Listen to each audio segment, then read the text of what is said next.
Hello there, and welcome to Science for Bedtime. I'm so glad you found your way here. Tonight, let your shoulders soften like warm sand at dusk, and let the world outside grow quiet, distant, and small. Settle deeper into your pillow, the way a soft cloud settles into a still summer sky, and let your breath grow long, gentle, and unhurried. There is nothing left to do tonight. There is nowhere left to go. There is only this slow, golden hour of rest, this hush, this drifting space between waking and dreaming, where the mind unfolds like a soft linen sheet under candlelight. Tonight, we travel together to a place older than memory, older than maps, older than most stories ever told. We are journeying, slowly and tenderly, to the great Pyramids of Giza, those enormous, sunlit mountains of carved stone that have watched countless dawns drift into countless dusks across the warm, whispering sands of Egypt. We will wander their long shadows, listen to the soft hush of desert winds, and learn 100 relaxing, dreamlike facts about these ancient wonders, each one shaped like a lullaby. If this gentle journey feels like a place you'd like to return to, you might quietly tap the like button and softly subscribe to Science for Bedtime, so future stories can find you on quiet nights like this one. There is no rush. Do it whenever it feels easy. Now, let your eyes grow heavy as drifting feathers. Let your thoughts loosen like sand between fingers. Let the room around you fade into a hush of warm amber light. The pyramids are waiting, patient as starlight, calm as a slow tide. So breathe in slowly, breathe out softly, and let's begin this slow and soothing journey together into the quiet desert of dreams. Imagine, gently now, that you are floating above a warm, golden landscape. The Nile shimmers below you like a long ribbon of moonlit silk, winding softly through dunes that breathe in slow, patient waves. The air is honey-warm, scented faintly with sun-bleached stone and the soft sweetness of distant palm groves. 3 great pyramids rise from the sand, calm and ancient, glowing in the last amber light of evening. Drift down with me, slowly, like a feather settling onto velvet, and let our first quiet story begin to unfold beneath the hush of the desert sky. The Great Pyramid of Giza rises from the desert like a slow, sleeping mountain carved by patient hands. Its enormous shape stretches gently upward, as if reaching toward a sky filled with soft, drifting stars. For more than 4,500 years it has stood here, silent and serene, watching the desert breathe in long, golden tides. Imagine standing at its base in the warm hush of evening, your fingertips brushing the smooth, sun-warmed limestone, the surface holding the day's gentle heat like a sleeping animal. Above you, the pyramid climbs higher than any tree, higher than any cloud you've ever seen close up, its peak softening into the lavender dusk. The stones are stacked with such tenderness, such impossible care, that the whole structure feels less like a building and more like a quiet poem written slowly into the desert, line by line, by countless hands long ago. The pyramid was built for a pharaoh named Khufu, a ruler whose name now drifts through history like a soft echo across still water. He lived in a time when the Nile flooded each year in slow, generous waves, leaving behind dark, rich soil that smelled of warm earth and growing things. Khufu wished for a resting place that would last longer than memory, longer than seasons, longer than the soft passage of stars across the desert sky. So workers gathered, season after season, their hands gentle and skilled, and they began to lift stone after stone into the warm air. Picture the soft sound of their voices in the morning hush, the quiet rhythm of their movements, the slow, steady building of something eternal. Each stone they placed was a whispered promise, a soft lullaby sung into the desert wind, a gift to a sleeping pharaoh. The pyramid contains around 2,300,000 stone blocks, each one heavy as a small slumbering elephant, each one shaped with patient, careful hands. Imagine for a moment the sheer dreamlike scale of it. If you were to count the stones one by one slowly, softly, like sheep wandering through a moonlit field, it would take you many quiet years.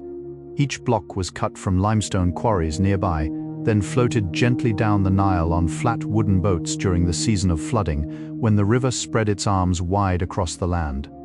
The water carried them as tenderly as a mother cradles a sleeping child. When the boats reached the building site, the stones were eased onto soft, slick ramps of mud and sand, then lifted slowly upward, one at a time, like notes in a long, slow song. For nearly 4,000 years, the Great Pyramid was the tallest structure on Earth, its peak rising higher than any temple, any tower, any tree the human eye had ever measured. It stood at 146.5 meters when it was first finished, glowing white in the desert sun like a great folded star. Imagine the soft astonishment of travelers in ancient times, walking slowly across the dunes, watching this impossible shape grow larger and larger as they approached. They must have felt their breath grow soft with wonder, their footsteps slow with reverence. Even today, with all our tall glass buildings and humming cities, the pyramid still feels enormous, still feels patient, still feels like a quiet giant resting in the sand. It holds the sky on its shoulders the way a sleeping cat holds dreams. Long ago, the pyramid wore a smooth outer skin of polished white limestone, gleaming so brightly in the sunlight that it could be seen from many miles away across the desert. Travelers say it shimmered like a fallen piece of moon, like a pale lantern set down upon the sand by some giant sleeping hand. The casing stones were fitted together so perfectly that not even the thinnest sliver of papyrus could slip between them. Picture the soft, glassy surface in the early morning, catching the first rose-gold light of dawn, glowing like a vast pearl in the hush of the waking world. Over the long, slow centuries, most of these casing stones drifted away, taken by storms, by earthquakes, by other gentle builders. But a few still remain near the pyramid's base, whispering quietly of how dazzling it once was. At the very top of the Great Pyramid, there once rested a small, golden capstone called a pyramidion. It was shaped like a tiny pyramid itself, the perfect crown, polished until it shone like a small, captured sun. Imagine it catching the very first beam of morning light, glowing softly above the desert, while the world below was still wrapped in cool blue shadows. To the people of ancient Egypt, this golden tip was a sacred meeting point, a soft kiss between the earth and the heavens. It was where the warm rays of the sun god could descend and rest gently upon the pyramid's peak. Today, the capstone is long gone, drifted away into the soft river of time, but the memory of it still lingers, still glimmers faintly in stories, like a small candle flickering at the edge of a dream. The pyramid is aligned with astonishing tenderness to the four cardinal directions: north, south, east, and west. Its sides face these directions so precisely that even today, modern instruments find only the smallest, softest deviations. Imagine the ancient builders standing beneath a vast, star-strewn sky, watching the slow turning of the heavens, listening to the quiet pulse of the cosmos. They used the patient stars themselves as their guides, perhaps the soft circling of two stars near the celestial pole, drawing invisible lines across the dark velvet of night. Each side of the pyramid stretches more than 230 meters long, yet they all match one another with the gentle care of a craftsman shaping a single delicate jewel. The whole structure leans softly into the rhythm of the universe, like a sleeping body breathing in time with the stars. Beside the Great Pyramid stands a second pyramid, built for Khufu's son, a pharaoh named Khafre. Though slightly smaller, it sits on higher ground, which makes it appear taller from a distance, as though it were quietly rising on tiptoe to watch over its father. Khafre's pyramid still wears a soft cap of its original white limestone near its peak, a gentle reminder of how all three pyramids once shimmered together in the desert light. Imagine standing between them in the cool of evening, the warm sand soft beneath your feet, the sky deepening into rich plum and indigo. The two pyramids rise side by side like brothers leaning gently toward each other in sleep, their shadows lengthening slowly across the dunes. The hush around them feels old, feels patient, feels like a quiet conversation that has been going on for thousands of years. The third pyramid at Giza belongs to a pharaoh named Menkaure, and it is the smallest of the three, like a younger sibling tucked softly between two larger ones. Yet smaller does not mean less wondrous. Menkaure's pyramid was once partly covered in beautiful pink granite, brought all the way from quarries far to the south. Imagine the soft blush of its lower stones in the golden hour, glowing like the inside of a rose petal beneath a desert sunset. Granite is a stone of patience, formed deep in the earth over unthinkable spans of time, and floating it down the Nile would have taken many slow, careful days. The workers must have felt a deep tenderness as they fitted each pink stone into place, knowing they were wrapping a king's resting house in a blanket of warm, ancient color. Around the three great pyramids, smaller pyramids drift like quiet companions, like soft moons orbiting a sleeping planet. These were built for queens, mothers, and beloved family members of the pharaohs. Imagine wandering among them at twilight, the air growing cool and sweet, the small pyramids casting long, gentle shadows across the sand. Each one tells its own quiet story, each one holds its own soft mystery. Some are weathered now, softened by countless winds, their edges rounded like river stones, yet they still stand, patient and dignified, watching the centuries pass like slow caravans across the dunes. The whole plateau feels like a sleeping family gathered together.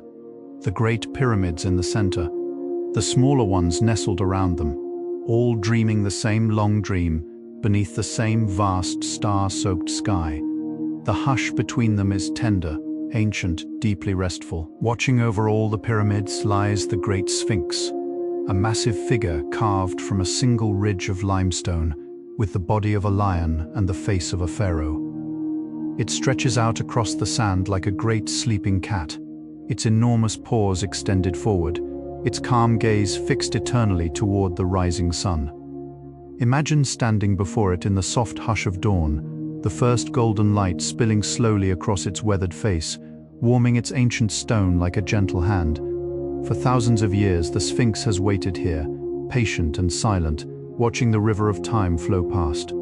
Sometimes the desert sands have risen so high they nearly buried it, only its head peeking out like a face above a soft white blanket. And then the wind would slowly uncover it again, gentle as a lover lifting a sheet. The Great Sphinx is around 73 meters long and 20 meters tall, which makes it one of the largest single-stone sculptures ever created on Earth. Yet despite its enormous size, there is something deeply tender about it, something quiet and contemplative, as though it has spent many thousands of years simply listening. Listening to the desert wind sighing through the dunes, listening to the soft padding of jackals at midnight, listening to the murmurs of pilgrims who came to leave small offerings between its paws.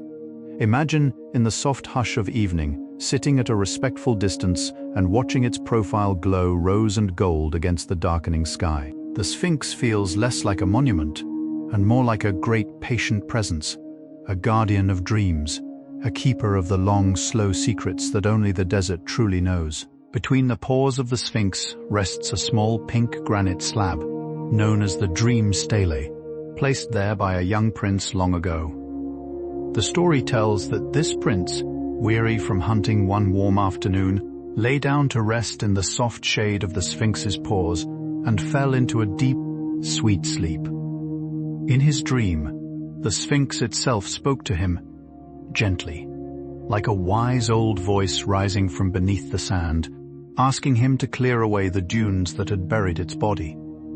The prince, who would later become the pharaoh Thutmose IV, awoke filled with quiet wonder.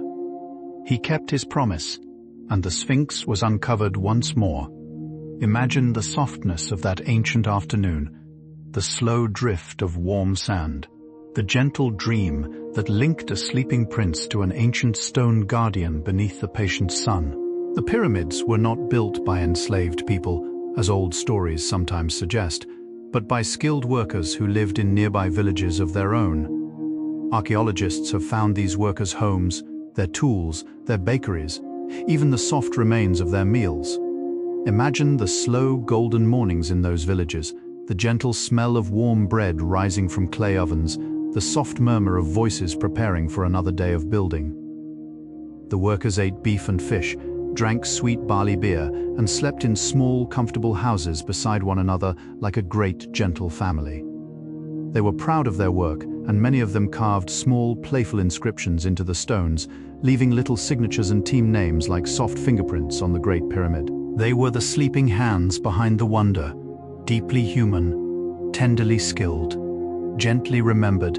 Building the Great Pyramid took around 20 years, which sounds like a long time, but in the slow, patient rhythm of ancient Egypt, it was simply the steady unfolding of a single great song. Imagine the soft, repeating cycle of seasons during those years, the Nile flooding gently every summer, leaving behind dark, fertile soil. The cool winters when work could move quickly in the comfortable air, the slow rotations of the stars across each long, quiet night. Workers came and went in soft, regular shifts, returning home to their families during planting and harvest, then returning to the pyramid when the river rose again. The whole great project was woven into the breathing rhythm of the land itself, rising slowly out of the desert like a long, steady exhale, one stone, one season, one quiet sunset at a time. Inside the Great Pyramid, hidden chambers wait in the warm, soft darkness. The most famous of these is the King's Chamber, lined with smooth, polished red granite, holding within it a single empty sarcophagus carved from the same gentle stone. Imagine walking slowly through the long, narrow passages that lead to it, your footsteps soft, your breath hushed, the air growing cool and still around you. The walls are smooth and patient, the stones fitted together so finely that the whole space feels almost weightless. When you finally enter the chamber, the silence is enormous, like the silence at the bottom of a deep, calm sea. The sarcophagus rests in the soft gloom, its sides quietly worn smooth by time, holding nothing now but the gentle hush of memory, like a cradle waiting for a dream that has long since drifted away. Above the king's chamber, hidden in the patient stone, rest 5 small relieving chambers stacked one above the other, like soft little attic spaces in an enormous stone house. They were built to ease the great weight of the pyramid above the chamber below, like layered cushions arranged with quiet care. The lowest of these has a smooth, flat ceiling, while the topmost has a gently slanted roof shaped like a calm tent. Imagine the ancient architects designing these spaces by candlelight, working out gentle solutions to vast problems, their fingers tracing soft lines on papyrus. Their thinking was patient, their craftsmanship tender. These hidden chambers are rarely seen, yet they carry the entire weight of the pyramid above them with a quiet, dignified grace, like the slow, steady breathing of someone deep in sleep, holding up a vast and dreaming sky. Below the king's chamber rests another room called the Queen's Chamber, though no queen was ever buried there. The name was given by early travelers who simply guessed at its purpose. The chamber has soft, sloping walls and a gently pointed ceiling, like the inside of a small, peaceful tent of stone. Imagine standing within it, the air cool and ancient, the silence so deep you can almost hear the slow heartbeat of the pyramid itself. From this chamber, 2 narrow shafts rise mysteriously into the body of the pyramid, climbing upward like soft, secret pathways toward the stars. No one knows for certain what they were for. Perhaps they were spiritual passages, soft channels for the soul to travel along, drifting upward into the night sky like a quiet thread of warm breath rising through cold air. Even deeper within the pyramid lies the subterranean chamber, carved directly into the bedrock far below the desert surface. It is unfinished, rough around its edges, as though the workers stopped midway through, perhaps because plans changed in the soft river of time. Imagine descending into it through a long, sloping passage, the air growing cool and earthy, the warm desert sun far above forgotten. The chamber feels primeval, almost dreamlike, as though you have stepped into the very root of the pyramid itself, a place where the great stone monument sinks its quiet fingers into the body of the earth. There is something deeply restful about this hidden room, this unfinished cradle of stone, where the mind grows still and the breath grows slow. where the pyramid's deepest, sleepiest secret rests beneath the warm sand of countless gentle centuries. The Grand Gallery is one of the most beautiful spaces inside the Great Pyramid, a long, soaring corridor that climbs upward at a gentle slope toward the king's chamber. Its walls rise high above you, made of finely polished limestone, with soft corbelled ceilings that lean inward step by step like the petals of a slowly closing flower. Imagine walking through it by the warm flicker of a single lamp, your shadow long and soft against the patient walls, the air quiet and sweet with the smell of ancient stone. The gallery feels almost like a great, calm cathedral hidden inside the heart of the pyramid. Each step you take echoes softly upward into the gentle dimness, as though the pyramid itself were listening, breathing, dreaming around you. It is a passage of wonder, slow and reverent, like walking through the inside of a quiet song. The Pyramids of Giza were built on a high, sandy plateau that rises gently above the floodplain of the Nile, lifted just enough to keep the great monuments safe from the river's slow, yearly waters. Imagine standing on this plateau in the soft hush of early morning, looking out across the vast valley below, where the Nile shimmers like a long, lazy ribbon of liquid silver. The river breathes in and out with the seasons swelling and retreating, painting the land green, then golden, then green again. The pyramids watch this slow rhythm from above, calm and dignified, like wise elders seated by a quiet hearth. Their location was chosen with great care, near enough to the river for the easy floating of stones, yet high enough to remain dry and serene through countless gentle floods, century after century, dream after dream. Just east of the Great Pyramid, the remains of a long, ceremonial causeway stretched toward the floodplain, like a soft, paved path leading down toward the river. In ancient times, this causeway was covered, its walls decorated with delicate carvings of lotus flowers, sailing boats, and processions of gentle figures bearing offerings. Imagine walking along it slowly, the sunlight filtering through small openings in the roof, painting soft golden patterns on the smooth stone floor beneath your feet. At the lower end of the causeway stood a beautiful valley temple where the body of the pharaoh would have arrived by boat across the flooded plain, carried upstream like a sleeping passenger upon a slow, sacred current. The whole journey from river to pyramid was a quiet ritual, a long, tender procession from the world of the living into the soft hush of eternity. Khufu's Valley Temple still stands today, remarkably well preserved, built from massive blocks of red granite and limestone. Imagine stepping inside it in the cool of evening, the air thick with stillness, the great granite pillars rising around you like silent trees in an enchanted grove. Once polished alabaster covered the floor, smooth and milky white, glowing softly in the lamplight like a frozen pool of moonlit milk. Statues of the pharaoh once stood in quiet rows along the walls, their stone faces serene, their hands resting calmly at their sides. The temple was a place of soft transitions, where the body of the king would be gently prepared for its long, peaceful journey into the afterlife. Even now, walking through its quiet rooms feels like moving through the chambers of a long, slow dream that has not yet ended. The cedarwood used in Khufu's solar boat came from the gentle forests of Lebanon, far across the warm, shimmering waters of the Mediterranean Sea. Imagine the slow, patient journey of those ancient logs, carried by ships with broad linen sails, drifting southward across calm blue waters toward the soft mouth of the Nile. The wood was prized for its sweet fragrance, its strength, and its quiet resistance to time. Cedars then grew tall and dignified upon distant mountains, their dark green branches whispering in the cool mountain air.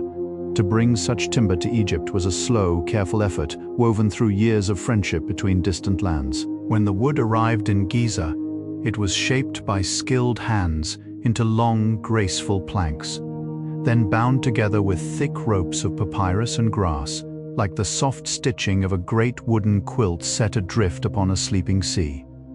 The Egyptians believed the sun god, Ra, sailed each day across the sky in a great golden boat, then descended each night into a quiet underworld, traveling through 12 hours of darkness in a different vessel before rising again at dawn. Imagine the soft poetry of such a belief, the world itself imagined as a slow, gentle voyage. To them, every sunset was a peaceful departure, every sunrise a tender homecoming. The solar boats buried near the pyramids were echoes of this celestial journey, small wooden mirrors of the great cosmic vessels above. When you watch a sunset over the Giza plateau, the sky blooming in soft apricot and rose, you can almost see Ra's golden boat drifting slowly toward the horizon, its sails catching the last warm breath of day, carrying light gently into the calm waters of night. The ancient name of the Great Pyramid was Akhet Khufu, which means something close to the horizon of Khufu. Imagine how lovely that name truly is. The horizon, that soft, distant edge where earth and sky meet in a gentle blur, was where the Egyptians believed the sun was born each morning and rested each evening. To name a pyramid, the horizon of a king was to wrap him forever in that calm, golden meeting place, that gentle threshold between worlds. Picture standing far away in the desert at dawn, watching the pyramid emerge slowly from the lavender haze, glowing softly as the sun rose just behind it. In that quiet moment, the name made perfect sense. The pyramid was not just a tomb, not just a monument, but a horizon itself, a soft golden doorway through which a sleeping pharaoh could step into eternity. The three great pyramids of Giza are arranged in a particular pattern across the plateau, their positions carefully chosen, their alignments soft and deliberate. Some have wondered whether their arrangement reflects the three stars of Orion's belt, those three bright stars that drift gently across the winter sky like beads on a long, dark thread. Whether or not this is true, there is something deeply lovely about imagining it. The Egyptians watched the night sky with patient eyes, knowing the stars by name as one knows old friends. They saw stories written across the heavens, sleeping figures, slow journeys, gentle reunions. The pyramids may be a quiet earthly echo of those starry patterns, a soft mirroring of the dreaming sky above. Standing among them on a clear night, with Orion rising slowly to the east, the air feels woven with quiet wonder. The blocks used to build the pyramids vary in weight, but most weigh between 2 and 3 tons, while some deep within the king's chamber weigh as much as 80 tons. Imagine the patient, gentle effort required to lift such enormous stones into place. Workers used long wooden sledges to slide them across the sand, and recent discoveries suggest they would pour water gently in front of the sledges to soften the sand and make the stones glide more easily. Picture the soft hiss of water meeting warm desert sand, the smooth path forming beneath the sledge, the long, steady chant of workers pulling together in slow, harmonious rhythm. There was no hurry, no harshness, only the gentle pulse of cooperation, the quiet music of many hands moving together as one, like a soft tide shifting heavy treasures across a patient, sandy floor. Some scholars believe the workers used long ramps of mud, sand, and brick to slowly raise the stones up the sides of the pyramid as it grew taller. These ramps may have wrapped around the pyramid in a soft spiral, or stretched outward in long, straight lines from one side. Imagine the pyramid in mid-construction, half-finished, surrounded by these gentle earthen pathways like soft scarves wrapped around a sleeping shoulder. As each new layer of stones was placed, the ramps grew taller too, climbing steadily upward. When the pyramid was complete, the ramps were slowly dismantled. The mud and sand returned softly to the desert from which they came.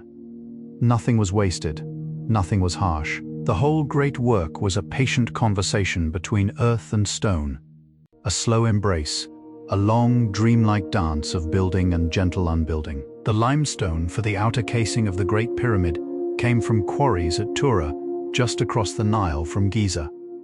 This limestone was particularly fine, with a soft, creamy color and a gentle sheen, almost like the inner surface of a seashell. Imagine the workers in those quarries chipping carefully at the stone with copper chisels, freeing block after block from the hillside with patient, tender care. The blocks were then floated across the river during flood season, drifting slowly upon flat wooden barges, their pale shapes glowing softly under the warm sun. When they arrived at the pyramid, masons polished them until they shone like still water at dawn. To touch one of these stones today is to feel the soft, lingering warmth of countless hands, of countless sunny mornings, of a workmanship as gentle as a lullaby. The granite used inside the pyramids and around the third pyramid came from a quarry far to the south, near the modern city of Aswan. This stone is pink and grey, speckled with crystals that catch the light like tiny sleeping stars. Imagine the long, calm journey of the granite blocks, drifting northward down the Nile for many slow weeks, the river carrying them gently past green fields, past soft palm groves, past small villages whose children waved sleepily from the shore. The granite was prized for its strength and beauty, and shaping it required even more patient effort than limestone. Workers used balls of harder stone called dolerite to slowly pound the granite into shape, day after quiet day. Each finished block was a small, precious miracle, a piece of the deep earth carried tenderly into the heart of a sleeping king's eternal home. The ancient Egyptians did not have iron tools when they built the pyramids. Instead, they worked with copper chisels, wooden mallets, stone hammers, and ropes braided from palm fiber. Imagine the soft, steady sound of copper meeting limestone in the warm morning air, a quiet, rhythmic tap, tap, tap, like a slow, patient heartbeat carried across the desert. Copper is a softer metal than iron, so the chisels needed to be sharpened often, their tips reshaped and retempered by skilled hands. The whole building of the pyramids was an act of gentle persistence, of small tools shaping great mountains, of soft hands carving eternity. There is something wonderfully peaceful about this image. The Great Pyramid rising slowly, stone by stone, beneath the careful work of simple, beautiful tools, like a vast sandcastle shaped by countless tender fingertips on a long golden afternoon. The workers at Giza ate well. Their meals cooked slowly in great communal kitchens that bustled gently each morning and evening. Archaeologists have found the remains of bakeries where soft, round loaves of bread were baked in heavy clay pots, the air filled with the warm, sweet smell of grain. Beside the bakeries were fish-drying areas, where catfish and tilapia from the Nile were laid out gently in the sun. Beef, mutton, and goat were also part of their meals. Grilled over patient fires of palm wood, imagine the soft murmur of mealtimes in the workers' village, the clink of clay cups, the slow, contented voices of men and women sharing food after a long, warm day. Their work was hard, but their lives were gentle, woven with simple pleasures, with shared meals, with the quiet kindness of a people building something beautiful together. The workers also drank a mild, sweet beer made from barley and emmer wheat, gently fermented in large clay jars. This beer was thick and nourishing, almost like a warm soup, full of soft grains and quiet calories. Imagine sipping it slowly at the end of a long building day, the sun setting in soft pink ribbons across the desert, the warm liquid easing tired muscles like a gentle hand. The beer was a daily comfort, given to workers as part of their wages, a soft reward woven into the rhythm of their lives. Beer was also poured as offerings to the gods, especially to Hathor, the gentle goddess of joy and music, who loved sweet things and quiet celebrations. Even the simplest cup of beer in ancient Egypt felt sacred, a small warm ritual that linked tired workers to soft goddesses smiling above them in the evening sky. There were doctors at the pyramid construction site, skilled in the gentle arts of healing. They tended to broken bones with wooden splints, eased aching muscles with warm oils, and treated small wounds with honey and soft linen bandages. Imagine, after a long day of stone lifting, lying down in a quiet healing tent, while a kind physician massaged warm sesame oil into your tired shoulders. Honey was a precious medicine in ancient Egypt, used to soothe burns, ease coughs, and protect cuts from infection. It was sweet and golden, gathered from bees that hummed softly through fields of blue lotus and wild jasmine. The healers worked slowly, with patience and care, knowing that their hands were part of the great work too, easing the bodies that built the pyramids, helping each tired worker rest deeply enough to dream beneath the gentle desert stars. Many of the pyramid workers carved playful graffiti into hidden corners of the stone, leaving behind the names of their work crews like soft little signatures. These crews had charming names like the Friends of Khufu and the Drunkards of Menkaura, names full of warmth and gentle humor. Imagine the workers laughing together as they decided what to call themselves, their voices echoing softly through the warm afternoon, their hands chalking out joyful letters on the great stones. These small inscriptions were not meant to be seen, only to be felt, like quiet love notes hidden inside the body of the pyramid. They remind us that the great monuments were built by real people, with real friendships, real jokes, real evenings spent laughing under the soft Egyptian stars. The pyramids hold their gentle voices still, sleeping warmly within the patient stone. The pharaoh Khufu, for whom the Great Pyramid was built, is something of a quiet mystery. Despite the enormous monument that bears his name, only one tiny statue of him survives today, a small ivory figure no taller than a finger. Imagine holding it in your hand, this delicate little image of a once mighty king, his face calm and thoughtful, his crown a small gentle peak above his brow. There is something very tender about this contrast, a vast pyramid for a man whose only surviving portrait is so small you could cradle it in your palm. It is as though Khufu chose to leave behind not his face, but his horizon. His pyramid is his portrait, his great quiet self-portrait carved from millions of stones, a statue larger than any sculptor could have imagined, sleeping forever beneath the long, patient gaze of the desert stars. The pharaoh Khafre left behind something different from his father, a beautiful carved face that may still gaze out from the desert today. Many believe that the face of the great Sphinx is the face of Khafre himself, calm and dignified, with soft, regal features that have weathered countless centuries of wind and sand. Imagine standing before that ancient face in the soft hush of evening, the sky behind it deep with twilight, the warm sand cooling beneath your feet.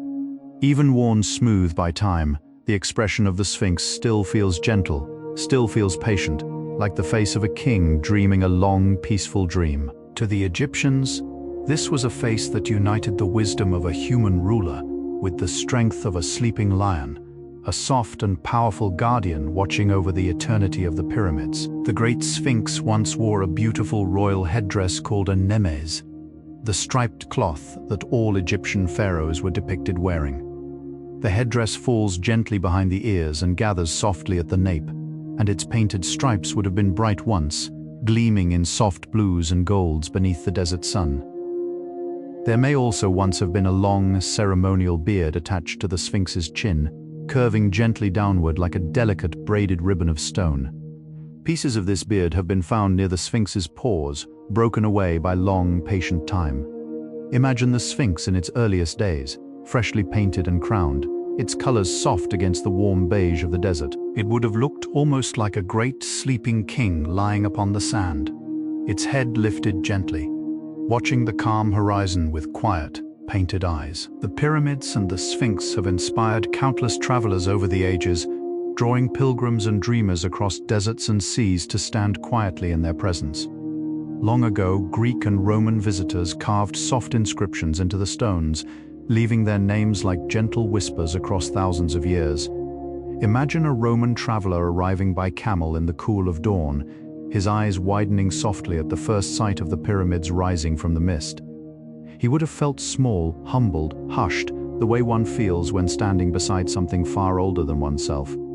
Even the great historian Herodotus came here, listening to local stories, recording his own gentle wonder in long, flowing pages. The pyramids have always pulled at the human heart, calling souls across the dunes, reminding everyone who arrives that some things are slow, ancient, and deeply, peacefully eternal. Napoleon Bonaparte famously visited the pyramids in 1798. During his expedition to Egypt, his scientists, artists, and scholars wandered the plateau with notebooks and easels, drawing detailed pictures and writing careful descriptions of everything they saw. Imagine these French visitors in their dust-covered coats, sketching the pyramids by lamplight in the cool of evening, their pencils whispering softly across thick paper.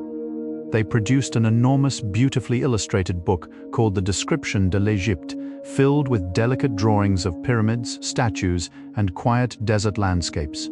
This book helped awaken Europe's love affair with all things ancient Egyptian. Their gentle, careful work also helped lay the groundwork for modern Egyptology, the slow, patient study of this ancient land. The pyramids inspired their wonder, just as they inspire ours today, calmly and steadily, like a soft lighthouse guiding curious souls. In 1822, a French scholar named Jean-François Champollion finally unlocked the secret of Egyptian hieroglyphs, those beautiful little pictures carved into so many ancient walls. Imagine the soft thrill of his discovery, the slow, patient years of study, the gentle moment when the symbols suddenly began to whisper their meanings to him like old friends. Hieroglyphs were not only writing, they were art, each tiny image a small, lovely sketch of a bird, a reed, a lotus, a sleeping lion. With Champollion's work, the carvings on the temples and tombs around the pyramids could finally be read again, their soft voices reaching out across thousands of years. The pyramids themselves are mostly silent, with very few inscriptions, but their surrounding monuments now sing again, their quiet stories drifting gently to anyone who pauses long enough to listen. Inside several of the smaller pyramids and tombs around Giza, the walls are decorated with the loveliest carvings imaginable. Gentle scenes of daily life unfold across the stone, fishermen casting nets across calm rivers, women baking bread in warm clay ovens, musicians plucking softly at long-necked harps. Imagine walking slowly through these chambers with a small flickering lamp, watching the carved figures appear from the darkness one by one, like quiet old friends greeting you in soft voices.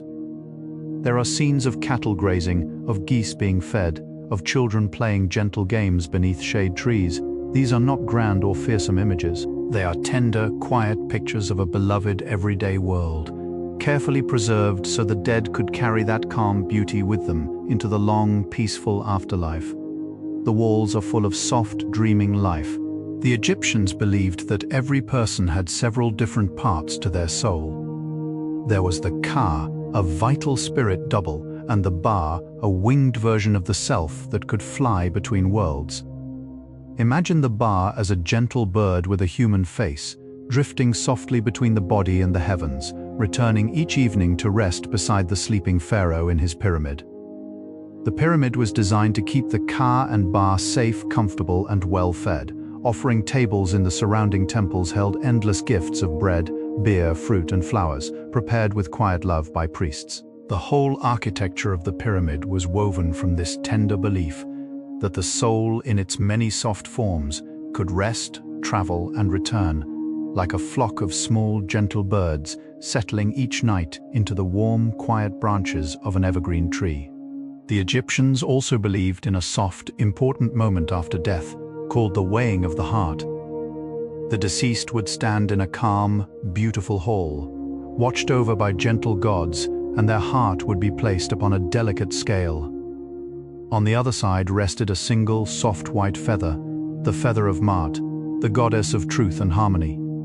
Imagine the gentleness of this image, a heart and a feather balanced together, like quiet butterflies poised on the same flower.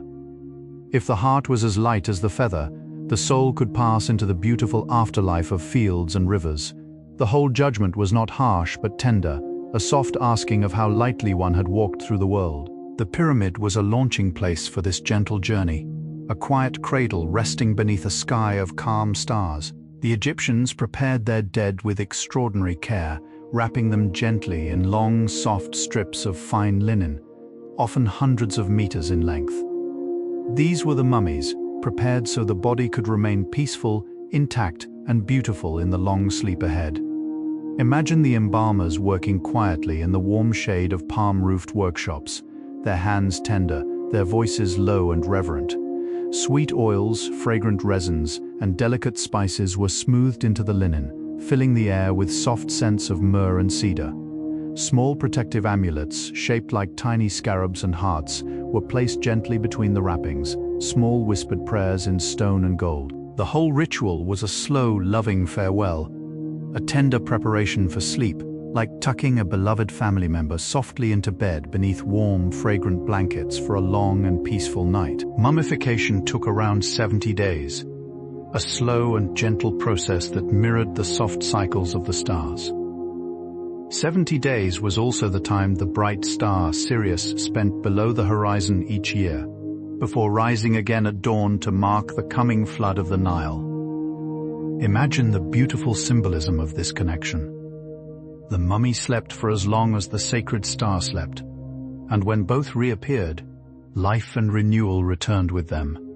Sirius, rising in the soft pink light of pre-dawn, was, to the Egyptians, a deeply tender sign, the soft return of order, of waters, of growth. The mummy was prepared in time with these gentle heavens, a small, sleeping mirror of a great, sleeping star. The whole ritual was a quiet song sung between the body and the sky. Slow, patient, eternally calm. The desert around the pyramids holds many soft secrets beneath its golden surface. Beneath the warm sand lie the gentle remains of ancient cemeteries called mastabas, low rectangular tombs where nobles, scribes, and priests rest in long peaceful sleep. Imagine these mastabas spread across the plateau like a quiet field of low sandy hills, each one holding its own small chambers, its own tender carvings, its own soft offerings. They were built for those who served the pharaoh in life, and they wished to remain near him in the long stillness of eternity. Walking among them feels like walking through a sleeping village, every doorway closed gently, every window dark, every soft voice tucked safely beneath the warm earth. The pyramids stand as great parents above this quiet town of dreamers, watching tenderly over those who sleep beneath the desert's soft golden blanket. Among the most beautiful mastabas at Giza is the tomb of Queen Meresank III, granddaughter of Khufu. Her tomb is decorated with bright, gentle paintings that have survived almost untouched for thousands of years. Imagine stepping softly into her chamber, your eyes adjusting slowly to the dim, warm light, watching the painted figures appear like soft dreams from the walls. Meresank is shown standing beside her mother, both of them serene, their gowns flowing like still water. There are calm scenes of music, of food being gathered, of small boats drifting across painted rivers. The colors are soft cinnamon, gentle ochre, milky white, and deep, peaceful blue. The whole tomb feels like the inside of a beloved memory. A quiet keepsake box opened gently after thousands of years, still holding its lovely glowing pictures, still humming softly with patient love. Cats were greatly cherished in ancient Egypt, considered sacred companions, gentle protectors of homes and granaries. Imagine the soft padding of their paws across cool temple floors, their warm bodies curling against sleeping children at night. The goddess Bastet, with her elegant cat-like form, watched over households with calm, golden eyes.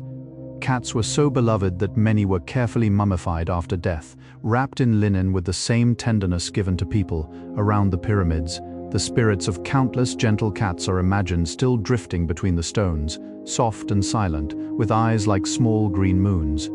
To the Egyptians, a sleeping cat was a small, sacred creature, full of quiet wisdom, full of gentle dreams. Even today, stray cats wander the Giza plateau in slow, graceful paths, like soft echoes of those ancient, beloved companions who once shared every quiet evening. The Egyptians also adored dogs, especially long, slender hounds who walked beside them on hunts or rested at their feet through warm evenings.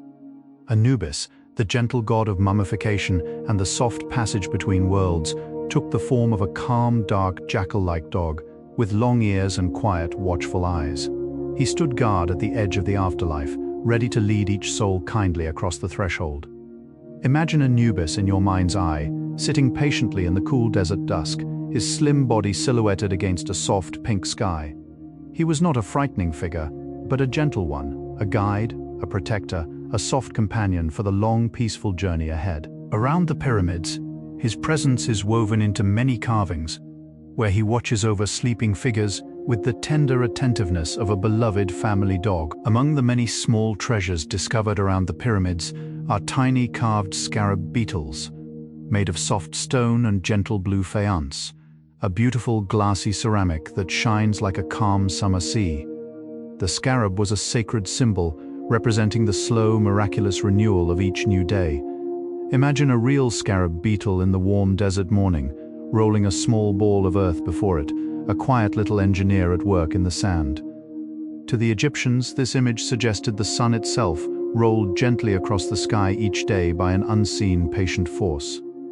Scarab amulets were placed lovingly upon mummies, especially over the heart, like tiny blue stones whispering, Rise gently, rise softly, like the morning sun. Even today, holding one of these ancient scarabs in your palm feels like cradling a small sleeping piece of warm, ancient sky. The Nile beside the pyramids has always been a soft, life-giving presence. A long, slow ribbon of water curling through the desert. The Egyptians worshipped it as the god Hapi, who was depicted as a gentle, round figure crowned with lotus and papyrus plants. Imagine Hapi sitting calmly by the riverbank, smiling softly as the waters rose each summer in their slow, generous flood. The river brought everything: drinking water, fish, fertile soil for crops, and the very stones for the pyramids themselves. Without it, none of this gentle world would have been possible. The pyramids were built within sight of the Nile, just close enough to feel its quiet breath. Even today, standing near them, you can imagine the soft glimmer of the river in the distance, like a long, peaceful mirror reflecting the calm sky above. The Nile floods each summer in a soft, rhythmic miracle, swelling slowly between June and September, then gently retreating to leave behind dark, fertile earth. The Egyptians called this rich gift the Black Land, to distinguish it from the surrounding red desert. Imagine the slow magic of those summer mornings, the river inching forward across the fields, calm as a sleeping cat stretching across a warm bed. Farmers waited patiently for it, knowing the waters brought quiet abundance with them. After the flood, seeds could be pressed easily into the soft, dark earth, and harvests would soon ripen under warm sun. The pyramid builders also waited for the flood, because the rising river made it easier to float heavy stones across the land. The whole great work of the pyramids breathed in time with this slow, beautiful, patient annual tide. Around the pyramids, ancient gardens once bloomed in soft, fragrant patches, filled with date palms, sycamore figs, and gentle pomegranate trees. Imagine the soft rustling of fronds in a warm desert breeze, the sweetness of ripe figs dropping softly onto sandy paths, the deep red of pomegranates hanging like little lanterns among green leaves.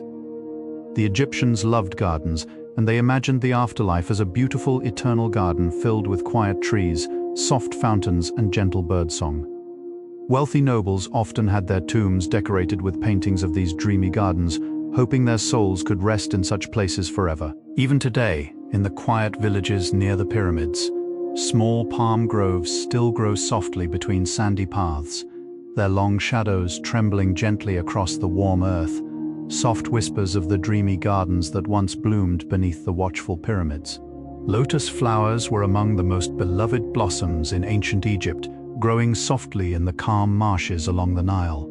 The blue lotus in particular opened its pale petals each morning with the rising sun, then gently closed again at dusk, like a sleeping eye. Imagine its delicate fragrance drifting across still waters in the soft hush of dawn, sweet, peaceful, almost dreamlike. The Egyptians associated the lotus with rebirth, with quiet beginnings, with the gentle waking of the world each new day. It appears throughout the carvings around the pyramids, on columns, on walls, on the gentle headdresses of goddesses. Even Anubis himself was sometimes shown holding a lotus, a soft symbol of tender renewal. To picture a lotus opening slowly upon dark water is to feel the very soul of Egypt itself. Calm, patient, blossoming gently into morning light. The papyrus plant grew thickly along the marshes of the Nile, its tall, feathery green stems reaching upward like soft, slender candles in the breeze. From these plants, the Egyptians made one of their greatest gifts to the world, a beautiful kind of paper, also called papyrus. Imagine the slow craft of making it, the long stems stripped, soaked, layered crosswise, and pressed gently together until they dried into smooth golden sheets. Scribes wrote upon papyrus with reed pens dipped in soft black or red ink, recording stories, prayers, songs, and quiet observations of the stars. Many of the things we know about ancient Egypt come to us through these gentle scrolls. Around the pyramids, papyrus was also used in countless small ways, as ropes for hauling stone, as soft sandals for tired feet, as fragrant offerings laid upon temple altars. The pharaohs wore beautiful crowns, each shape soft with meaning. The white crown represented the gentle south of Egypt, while the red crown represented the calm north. When the two were joined together, they formed the double crown, a tender symbol of a unified land. Imagine a king walking slowly through a warm, quiet temple, the double crown resting upon his head, his footsteps soft upon polished stone floors. Each crown was made with quiet care, often woven from cloth, leather and gold, with delicate decorations like the cobra and the vulture, two soft protective goddesses. The pharaohs entombed within the Pyramids of Giza wore such crowns in their lifetimes. But they were also depicted forever wearing them in the carvings of their tombs, sleeping kings still gently crowned in the soft, eternal twilight of stone. The cobra goddess, called Wadjet, was a gentle protector who sat upon the pharaoh's brow, ready to guard him from any harm. Her image was attached to the front of every royal crown, her hooded head rising proudly above the king's forehead, like a small, watchful mother. Imagine her in the soft golden light of a temple, her tiny eyes glittering with quiet attentiveness, her body curled in calm readiness. She was not a frightening figure, but a deeply loving one, a small, fierce guardian of those she watched over. Around the pyramids, the cobra goddess appears again and again in the carvings, her image woven gently into doorways, walls, and temple thresholds. She is one of those soft, ancient mothers of Egypt, a quiet, watchful presence, eternally awake, eternally tender, gazing lovingly across the long, sleeping centuries. The vulture goddess, called Nekhbet, was the gentle counterpart of Wadjet, a soft, motherly figure who spread her great white wings protectively over the pharaohs. She was the patroness of Upper Egypt, and her image often appeared on royal crowns alongside the cobra. Imagine her in your mind, drifting calmly through the sky on warm, rising winds, her wings spread wide like a great cradle of feathers. To the Egyptians, the vulture was a deeply maternal creature, careful, observant, profoundly nurturing. Nekhbet's wings were imagined draped softly over the bodies of dead pharaohs, sheltering them as they slept their long, peaceful sleep. In the carvings around the pyramids, you can sometimes see her wings stretched out across temple ceilings, a soft canopy of feathers, watching over countless quiet figures who dreamed beneath her gentle, eternal protection. The Egyptians built beautiful temples beside their pyramids, where priests performed soft, daily rituals to nourish the spirits of the dead pharaohs. Each morning, the temple would awaken slowly, with the lighting of soft oil lamps and the burning of fragrant incense. Priests wrapped in clean white linen would carry trays of bread, fruit, beer, and flowers to small altars, whispering gentle prayers as they moved. Imagine the warm, sweet scent of frankincense drifting through high-columned halls, the soft murmur of voices echoing among polished stone walls, the patient flicker of lamps casting golden light across painted ceilings. These temples were the quiet heartbeats of the pyramid complex, places where the everyday and the eternal touched gently. Each ritual was a small love letter sent to the sleeping pharaoh, a soft daily promise that he was not forgotten. Egyptian incense was made from lovely, fragrant materials gathered from many distant lands. Frankincense came from southern Arabia, myrrh from far across desert routes, cedar resin from the cool mountains of Lebanon. Imagine merchants traveling slowly across long, golden caravan routes, their camels swaying gently beneath bundles of sweet, pale gum. When these resins arrived in Egypt, they were kept in small, beautiful jars, then mixed gently with honey and spices to create rich, soft-scented blends. When burned in temples, the incense rose in slow curls of smoke that drifted up toward the painted ceilings like soft prayers turning into clouds. The smoke was thought to carry messages between the world of the living and the world of the gods, a tender bridge of fragrance, woven each day between earth and sky in the sacred halls beside the pyramids. The pharaohs adorned themselves with beautiful jewelry made of soft gold, lapis lazuli, turquoise, carnelian, and faience. Each piece was crafted with patient skill, often shaped like sacred animals, lotus flowers, or gentle protective symbols. Imagine a pharaoh in his quiet bedchamber, slipping a wide gold collar gently around his shoulders, the metal warm and supple from a recent polishing. Lapis lazuli, with its deep, calm blue, was particularly cherished, brought all the way from distant Afghanistan. Its color reminded the Egyptians of the night sky scattered with stars, and they used it for many sacred objects. After death, the pharaoh would be wrapped lovingly in linen, with much of this jewelry tucked between the layers, a soft hoard of beauty for his long sleeping journey, like a child carrying favorite toys gently into bed. Lapis lazuli was so beloved by the Egyptians that they ground it into fine powder to use as a deep blue paint, called Egyptian blue. This soft, glowing color appears throughout the carvings and paintings around the pyramids, in the wings of gods, in the petals of lotus flowers, in the hair of beautiful queens. Imagine the artists working slowly with small bowls of this precious powder, mixing it gently with water and binders, then brushing it onto cool stone walls in long, calm strokes. The resulting blue was so vivid, so steady, that it has lasted thousands of years almost untouched. Even today, when sunlight falls upon a faded ancient wall, you can still see traces of that gentle blue glowing softly, like a quiet whisper from the past, like the deep color of a peaceful summer sky. Gold was deeply sacred to the ancient Egyptians, who believed it was the very flesh of the gods. They mined it from soft, dry mountains in the eastern desert and from far to the south in the land of Nubia. Imagine miners working patiently in those golden hills, their small lamps glowing softly in narrow tunnels, their hands gently freeing tiny flecks of bright metal from the stone. The gold was then carried by donkeys back to the Nile Valley, where craftsmen melted it gently in clay crucibles and shaped it into delicate sheets, beads, and statues. The pyramids' inner chambers were not made of gold, but the burial goods placed within them often were, soft, glowing treasures meant to keep the pharaoh comfortable and beautiful in his long, peaceful afterlife sleep. Gold whispered quietly of eternity, calm and unfading. Although the great riches inside the pyramids were stolen long ago by ancient tomb robbers, gentle echoes of their treasures still survive in nearby tombs. Pharaohs were often buried with everything they might need for their next gentle existence.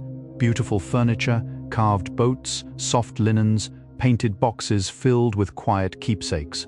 Imagine the pharaoh's burial chamber as it might once have been, glowing softly by lamplight, filled with elegant chairs, jeweled wreaths, painted chests, and tall gilded vases. There would have been small statuettes too, called shabtis, tiny figures meant to come gently to life in the afterlife, to perform small tasks for their sleeping master. The whole chamber was a tender, dreamlike pantry of comforts, lovingly arranged so the king's spirit could awaken into a soft, beautifully prepared eternal home, like a bedroom always made up with care. The shabti figures were small servant statuettes, often made of blue faience, soft wood, or smooth stone. They were carved with calm faces and quiet hands, sometimes holding tiny tools meant to symbolize gentle work. Each shabti was inscribed with a soft little spell, asking it to step forward and answer when its master was called upon to perform tasks in the afterlife. Imagine the rows of shabtis arranged inside a tomb, their small painted eyes patient and calm, their tiny figures lined up like sleeping children waiting to wake. Some pharaohs had hundreds of shabtis, even 1,000, one for each gentle day of the year. They were a tender form of company, a small painted chorus of helpers, ready to murmur softly, "I am here, I am here," whenever their sleeping master quietly called. The Egyptians had a rich and gentle understanding of the stars. They divided the night sky into 36 small constellations called decans, each rising in turn throughout the year. Priests called hour watchers or imiyunit sat patiently on temple rooftops through the long, dark nights, gazing softly upward, marking the slow movement of stars across the sky. Imagine these astronomer priests in the cool of midnight, wrapped in long linen robes, watching constellations rise quietly above the pyramids. They carried this knowledge into the design of temples and tombs.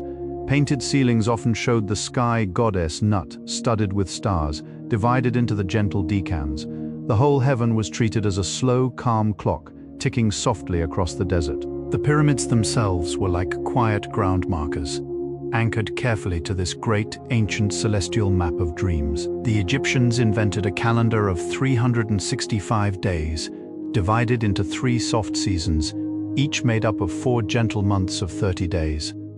The 3 seasons were Akhet, the time of flooding, Pere, the time of growing, and Shemu, the time of harvest. Imagine the slow, beautiful rhythm of life under such a calendar, each season unfolding gently like the petals of a long, slow flower.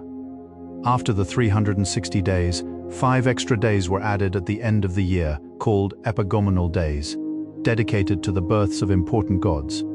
These were soft, festive days of music, sweet bread, and quiet celebration. The calendar shaped the entire culture, including the building of the pyramids, which was woven gently into this calm, unhurried sense of time, where every day had its quiet, dignified place. The first month of the year began with the rising of the bright star Sirius, which the Egyptians called Sobdet. Each summer, Sirius would reappear in the soft, pre-dawn sky after 70 days of absence, glittering softly above the eastern horizon. This event nearly coincided with the gentle beginning of the Nile flood, and so it was deeply sacred. Imagine watching the night sky together with ancient Egyptians waiting, breath quiet, eyes patient, until at last Sirius emerged like a small silver lantern, shyly returning to its place.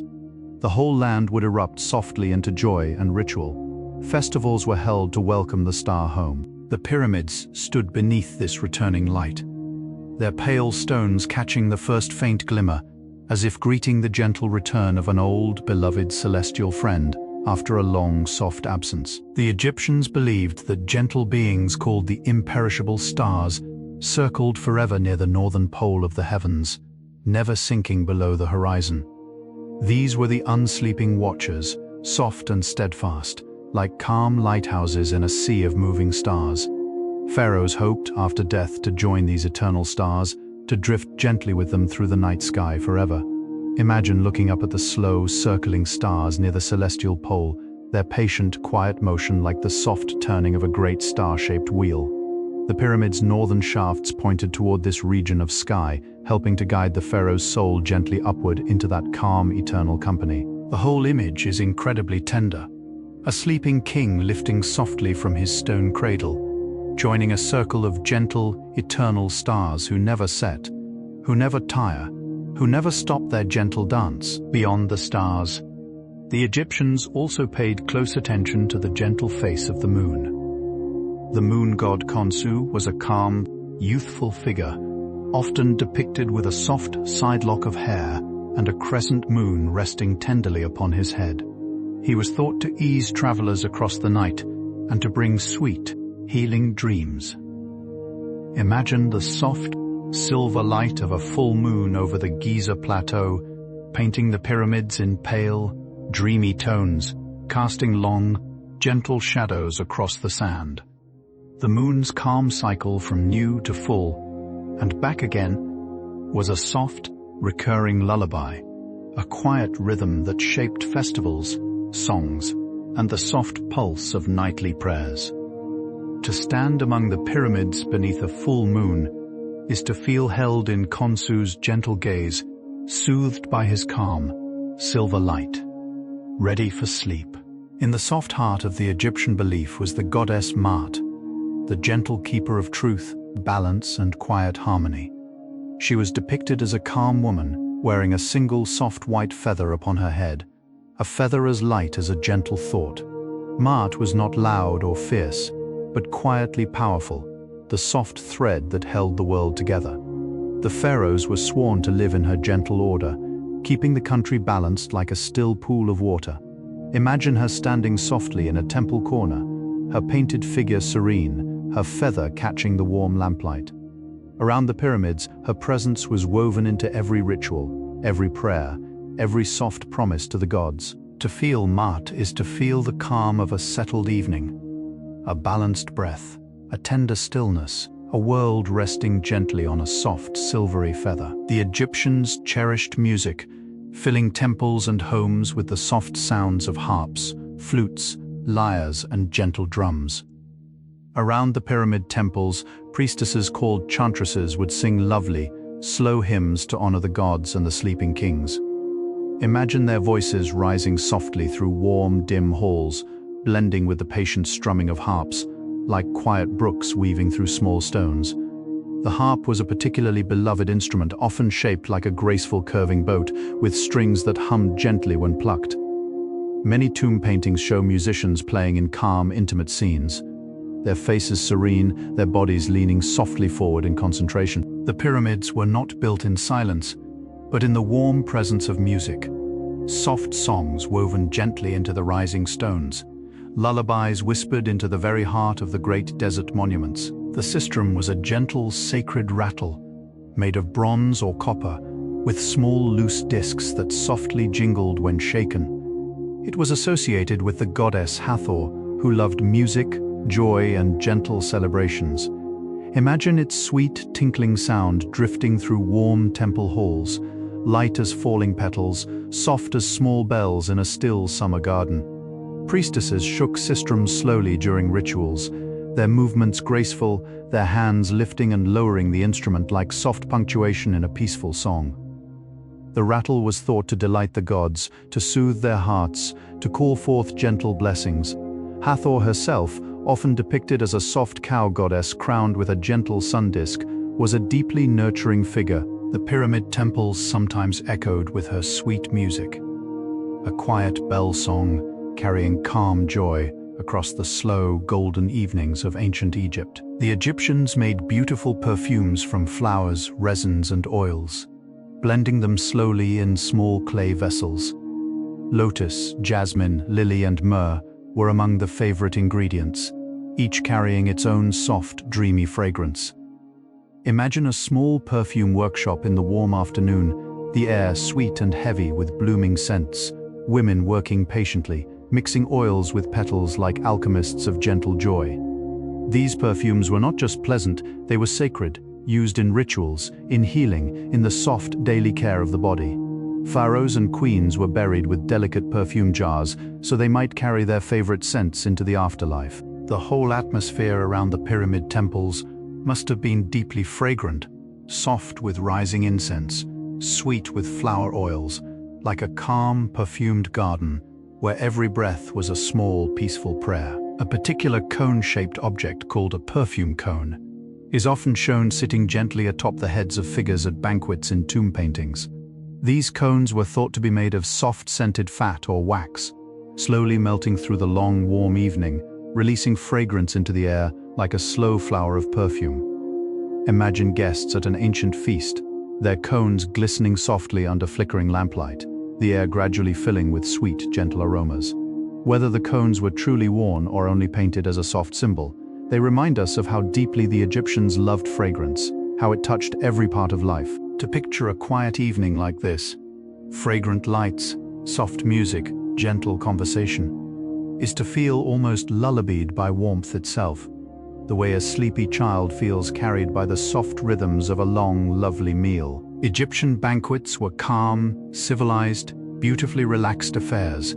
Guests reclined upon soft cushions, sipping wine made from sweet grapes grown in the cool delta region. Imagine a gentle evening on a wide rooftop, the desert wind cool against your face, the wine warm in its small clay cup, harpists playing slow songs nearby. Servants would carry round trays of figs, dates, roasted duck, and warm, soft bread, all arranged like a delicate, edible bouquet. Every now and then, a soft bell would chime as a host poured fresh wine, the sound mingling with quiet laughter and the murmur of stories. After such evenings, guests would drift home slowly, their bodies fragrant, their hearts lightly warmed. The Pyramids of Giza, just beyond the horizon, would have shimmered faintly under starlight, watching the calm joy of the living from afar. The Egyptians also adored gentle board games, especially one called Senet. Senet was played upon a long wooden board, with 30 soft squares arranged in 3 rows, like a small painted river of squares. The pieces were small carved cones and spools, moved gently across the board according to the roles of carved knucklebones or short throwing sticks. Imagine 2 friends sitting cross-legged on a cool stone floor, their faces calm and thoughtful, the gentle clack of pieces moving softly between them. Senet was more than a game, though. It was also a quiet metaphor for the journey of the soul through the afterlife. Some boards were even buried in tombs so the dead could continue playing in their long sleep. The pyramid carvings often show figures playing senet calmly together, like soft, unhurried angels at a peaceful table. The Egyptians also loved another gentle game called mihen, played upon a round board carved into the soft shape of a coiled snake. The snake's body was divided into many small squares, spiraling slowly from the tail to the head at the center. Players would move tiny lion-shaped game pieces around the snake's curls, weaving softly toward the middle.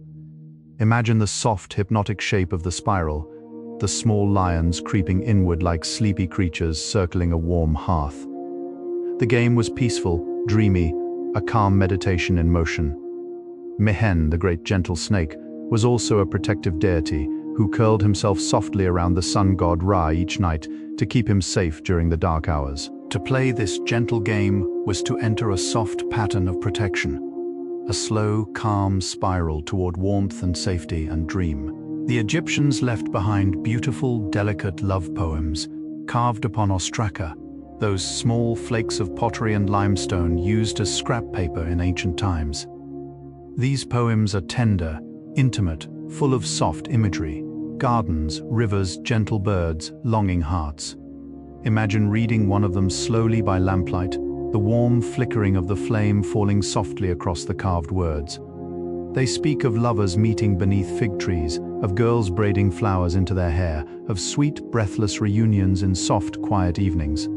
These poems remind us that the people who built and lived around the pyramids were tender, hopeful, full of slow, beautiful feelings. Their love stories drifted softly between the great stones, woven through every workshop, every garden, every moonlit walk along the Nile, like gentle threads of warmth in a vast, slow tapestry of dreams. In the soft hush of the desert nights, the pyramids seem to gently breathe with the temperature changes of the day.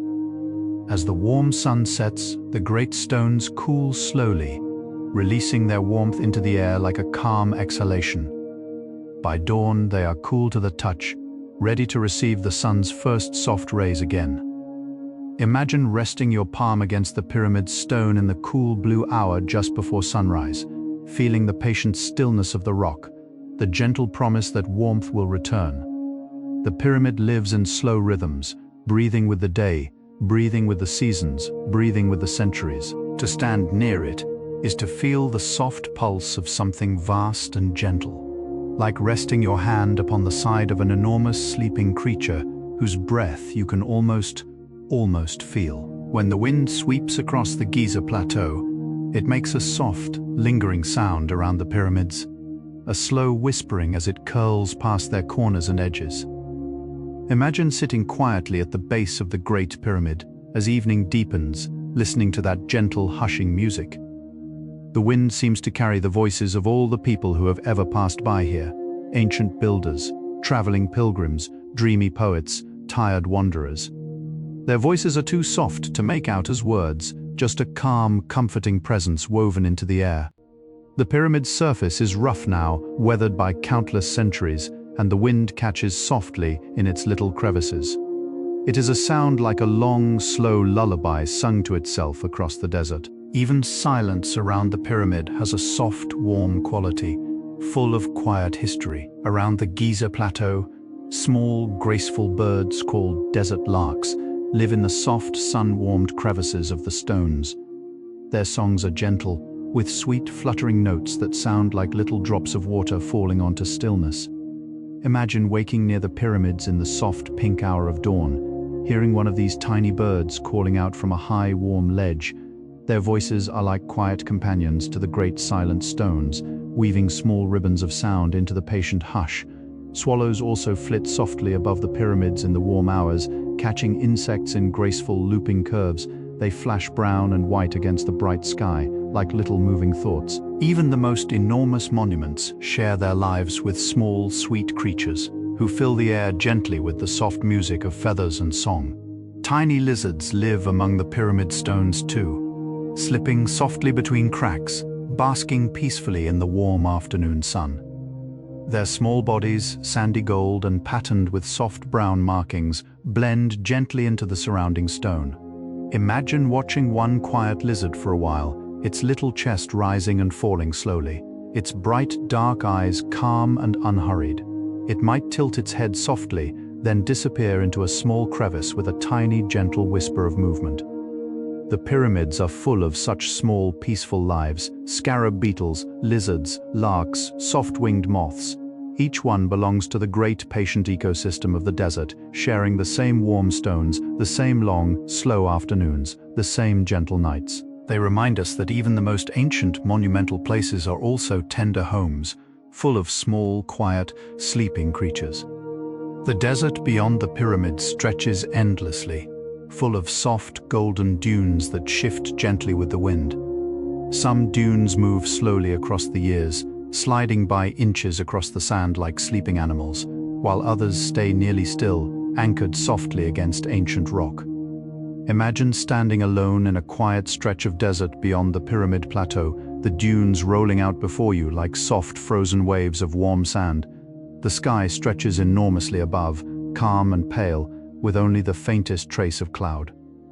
The silence here is enormous, almost tangible, like a soft, warm blanket wrapped around the world. The pyramids may be the desert's most famous treasures, but the surrounding sands hold their own slow, quiet beauty, a beauty that whispers gently of patience, of vastness, of the hush before sleep. Sandstorms occasionally sweep softly across the desert, the air filled with golden dust.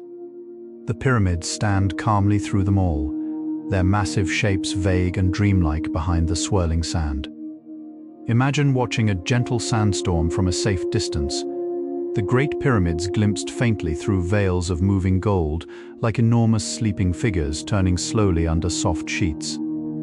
After the storm passes, the air clears with a quiet hush, and the pyramids reappear, perfectly intact, perhaps with their lower steps softly buried in fresh, smooth sand.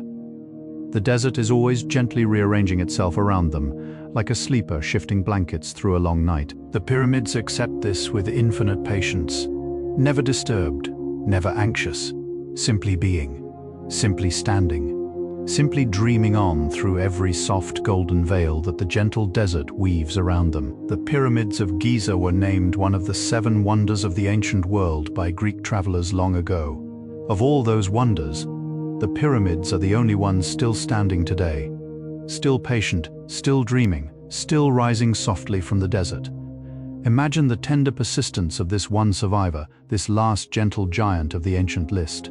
The other wonders, the great hanging gardens, the towering lighthouse, the colossal statue, have drifted softly into legend, but the pyramids remain. They have outlasted empires, languages, and entire ways of life, yet they wear their endurance with such quiet grace, never proud, never loud, simply continuing, simply being. To stand before them is to feel the deep calm of something that has decided gently to stay. They are like ancient friends who have waited patiently through every soft season for our return. Throughout the centuries, many people have explored the pyramids, including the early scholar Al-Mamun, an Arabic ruler in the 9th century, who tunneled gently into the Great Pyramid hoping to discover its mysteries. Imagine his torchlit explorers moving slowly through the warm, dark passages, their footsteps soft, their voices low and reverent. They were the first explorers in many quiet centuries to walk through the Grand Gallery in the King's Chamber. Although they found little gold, they found something more lasting: the wonder of the structure itself, its perfect chambers, its careful corridors, its ancient hush. Their tunnel still exists today, used by modern visitors to enter the pyramid. The explorers came and went softly across history, but the pyramid remained, patient and unchanged, like a gentle elder welcoming many slow generations of curious, dreaming visitors. Modern archaeologists continue to discover small, quiet wonders inside and around the pyramids. In recent years, special technology has revealed hidden voids inside the Great Pyramid, secret spaces tucked softly within the Great Stone Heart, like little sleeping rooms whose doors have not yet been opened. Imagine the soft thrill of these discoveries, scientists peering carefully at glowing screens, watching faint, ghostly shapes appear in the data, the gentle echo of forgotten architecture. There is so much still to learn, so many soft secrets still resting within. The pyramids reveal themselves slowly, like a patient teacher who shares only one quiet lesson at a time. With each new discovery, our gentle understanding grows just a little, the way a soft, slow tide rises imperceptibly at night, leaving small, glistening treasures upon the calm shore by morning. The pyramids have been declared a UNESCO World Heritage Site, recognized as a place of profound importance for all of humanity. This means they are protected with quiet care for future generations, kept safe so children many centuries from now can still walk softly among them. Imagine all the small, careful work that goes into preserving such an ancient place, the gentle cleaning of stones, the careful study of hidden structures, the slow restoration of weathered surfaces. Conservators handle each task with patience and respect, knowing they are working with a fragile, beloved treasure. The Giza Plateau is shared lovingly between Egypt and the wider world, a soft, common heritage. Walking among the pyramids today, you walk in the gentle company of countless past visitors and countless future ones, all of you dreaming together beside these patient, eternal stones. The pyramids have appeared in countless films, paintings, and books, capturing the soft imagination of artists throughout the centuries. Imagine the many calm, dreamy depictions painted by traveling artists in the 1800s. The warm pinks and golds of their watercolors, the small painted figures of camels and travelers in the foreground. The pyramids have a soft way of inspiring art, of drawing out gentle reverence. Even today, photographers, filmmakers, poets, and dreamers travel to the Giza Plateau to capture them again and again. No matter how many times they have been depicted, the pyramids never lose their quiet magic. They hold an inexhaustible softness, an endless capacity to inspire wonder, like a gentle book that you can read 1,000 times without ever fully finishing, always discovering some small, lovely sentence you had not noticed before. When one stands among the pyramids at night, the sky above them feels astonishingly close.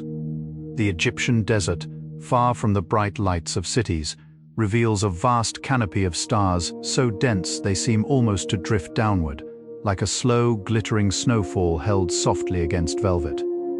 Imagine resting upon a smooth, warm rock at midnight, the pyramids' dark silhouettes against the star-filled sky, their points reaching gently upward like sleeping fingers pointing toward heaven. The Milky Way arches softly across the dark, a glowing, silvery river. There is no rush here, no urgency, just the deep, slow turning of the universe, just the calm hush of ancient stones beneath ancient stars. The whole night feels like a soft cradle, the pyramids and the stars holding each other in long, patient companionship through the calm, eternal hush of dreams. The pyramids have inspired many gentle myths over the centuries, beautiful stories that drift softly between truth and imagination. Some say they are giant clocks designed to mark cosmic events. Others say they were power sources of mysterious kinds. Still others say they are messages to the future, written in patient stone. Imagine these soft myths drifting through the world like quiet, dreamy clouds, each one offering its own small, lovely interpretation. The truth, of course, is more grounded. The pyramids are tombs and monuments built by skilled, patient hands, but the myths themselves are gentle gifts, evidence of how deeply people have loved these structures, how endlessly they have wanted them to be magical. Even the simplest truth about the pyramids is itself a kind of wonder, a quiet miracle, soft and steady, beautiful in its calm, lasting reality. In the soft, modern moonlight, the pyramids of Giza still rise patiently from the warm desert sand, their pale faces glowing dimly in the silvery light. The city of Cairo has grown gently over the centuries, until now its quiet edges nearly touch the plateau itself. From a distance, you can see the soft glow of city lights twinkling beyond the pyramids, like a small, gentle sea of stars settled at their feet. Yet somehow the pyramids remain peaceful, dignified, undisturbed. They have welcomed countless changes to the world around them, the rise and fall of empires, the slow growth of cities, the soft passage of centuries, and they have accepted it all with gentle stillness. They are old and wise, and their wisdom is a quiet kind, a calm, slow, sleepy wisdom that simply continues being. Around the world today, miniature pyramids appear in many soft, unexpected places, in city parks, in art galleries, in glass-roofed museums, even on the corners of small jewelry pieces. The pyramid shape has become a gentle global symbol, recognized by almost everyone, evoking calm, mystery, dignity, and peace. Imagine the original pyramids at Giza, watching their many small descendants spread across the world like soft seeds blown by a kind wind. Each tiny pyramid is a quiet echo of those ancient ones, a soft tribute, a small, lasting whisper. The shape itself is deeply restful to look at, its broad base, its narrowing sides, its single calm point. There is something steady and reassuring about a pyramid, a shape designed for endurance, for stillness, for quiet majesty. Just looking at one slows your breathing gently, like a soft visual lullaby, and so we drift gently to the very last of these quiet pyramid stories. The Pyramids of Giza are, in their truest essence, monuments of patience, patient stones, patient builders, patient kings, patient seasons, patient stars. They were built slowly, lived in slowly, explored slowly, understood slowly, loved slowly. They remind us that the most beautiful things are often gathered with quiet, unhurried care. That real wonder takes time, that the world has space for slow, soft, steady stories.